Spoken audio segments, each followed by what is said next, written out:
السلام عليكم.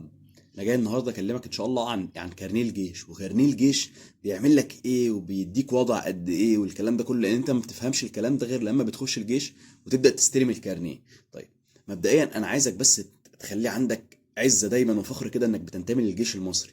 الجيش المصري ده على مر العصور والزمان، حتى ولو كان ده على غير ارادتك، وحتى لو انت هتتبهدل شويه فانت بتتبهدل عشان بلدك.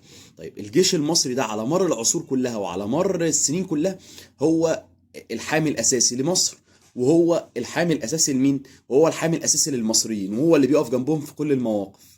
فانت لازم تكون عارف ده. فانت دلوقتي بقيت فرد في الجيش ده، انت بقيت واحد من اللي بيتقال لهم ده العساكر بتوع الجيش دول رجاله، ده العساكر بتوع الجيش هم اللي خلصوا الحته الفلانيه، ده العساكر بتوع الجيش هم اللي طهروا الارهاب في الحته الفلانيه.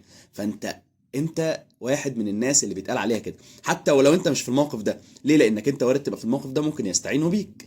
فانت لازم تكون عندك فخر وعزه وكرامه كده انك انت بتنتمي للجيش المصري. ده اول حاجه. الحاجه التانيه، ما تنساش اول حاجه ما تنساش تعمل سبسكرايب للقناه وتفعل الجرس. قبل ما اتكلم معاك ان شاء الله ده في دقيقتين ثلاثه ومش هناخد وقت، ما تنساش تعمل سبسكرايب للقناه وتفعل الجرس وتعمل لايك للفيديو عشان ان شاء الله يوصلك كل جديد. طيب، مبدئيا الكارنيه بتاع الجيش بيعمل لي ايه؟ الكارنيه بتاع الجيش بيعمل لي حاجه طبعا. الكارنيه بتاع الجيش بعد ما انت ما بتخش مركز تدريب وتخلص، الكارنيه بتاع الجيش بيعمل لك وضع جامد جدا. مفيش حد بيقدر يكلمك.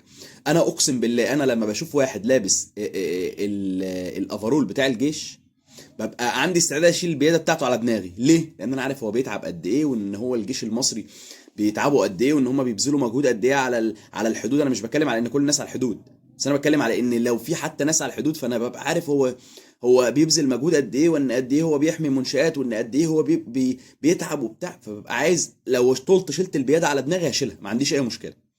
فانت بالنسبه لك لما كارنيه الجيش بيكون معاك، بعيد بقى عن احترام الناس ليك وبتاع، لان الناس بتبقى عارفه انت تعبان قد ايه وبتاع، لان الجيش المصري احنا عارفين ان هو بيبذل مجهود قد ايه، بدايه من بدايه العسكري مرورا بالعسكري الى الضباط الى القيادات وكله لحد اعلى راس في الجيش، كله بيبذل مجهود، مفيش حد بيبقى مريح. تمام. كارنيه الجيش بيعمل لي ايه؟ كارنيه الجيش ده بقى بص، بيحل لك كل مشاكلك اللي حواليك. والله ماشي في كمين و... ومعايا كارنيه الجيش بيعدوك. والله عندي مشكله في البيت ورحت القسم ومعايا كارنيه الجيش، ده انا عسكري، عسكري، بتلاقي مشكلتك اتحلت. والله انت كنت عسكري مثلا، وليكن بلاش، ما كنتش بتنتمي للجيش وكنت بتنتمي للداخليه، وعرفت افراد وعرفت عساكر. يعني انا مثلا كان جيشي كان في القليوبيه. انا اعرف كميه افراد وعساكر في القليوبيه، لو حصلت لي اي حاجه هناك او لاي حد من قرايبي مشكلتي تتحل هناك، لان هلاقي ناس كتير بتحبني هناك. طيب، لو انت رايح مثلا هتقف في اي طابور، هتجيب شهاده ميلاد ولا هتعمل اي حاجه، هتلاقي كارنيه الجيش بيحلها لك. طب كارنيه الجيش بيحلها لي ازاي؟ هتلاقي لو انت دخلت عليهم قلت لهم ده انا والله يا جماعه انا عسكري وماشي مثلا النهارده على الجيش، او عسكري وجاي من خدمه، او عسكري ومش عارف رايح فين، او عسكري وعودتي بالليل، او عسكري ايا كان اللي انت هتقوله، الناس هتقول لك طب خليه يمشي. ده فيما يتعلق بالافراد. فيما يتعلق كمان بالدوله نفسها، لو انت بتتعامل مع وزاره الداخليه، لو انت بتنتمي للجيش وبتتعامل مع وزاره الداخليه مثلا، او انت بتنتمي للداخليه وبتتعامل مع وزاره الداخليه، هتلاقي ليك احترام مش طبيعي. احترام مش طبيعي، هتلاقي الناس بتحترمك. طب ليه الناس بتحترمك؟ لان زي ما بقول لك الجيش ده بيتعب جدا، واحنا كلنا عندنا علم بانه بيتعب جدا. فانت بالتالي مش هتزعل اي حد ليه، وكل الناس بتحترم في الجيش، من البياده، سواء بياده عسكري في الداخليه او في الجيش، الى بياده العسكري او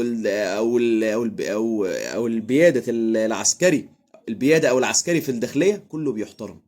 فانت خليك عندك فخر كده، وانك انت خليك مبسوط حتى ولا ان كان ده على غير ارادتك، وحتى ولو انت هتتعب شويه، وحتى لو انت حاسس تتعطل شويه، وحتى لو انت حاسس انك تتاخر في الجواز شويه، لا، انت لازم يكون عندك فخر وعزه كده بانك انت بتنتمي للجيش المصري. تمام. حتى لو انت زعلان شويه، او حتى لو انت عندك اي حاجه، خليك عارف ان انت هتخش الجيش لازم تطلع بمصالح. لو انت ذكي والناس ومحبوب والناس بتحبك كده، هتطلع عارف ضابط جيش محترم، هتطلع عارف قياده في الجيش محترمه هتحتاج له بعد كده، هتطلع عايز ضابط في الداخليه محترم، هتطلع عارف قياده في الجيش محترم، وهتحتاج كل الناس. تمام. وهيخدموك بعد كده كل الناس دي.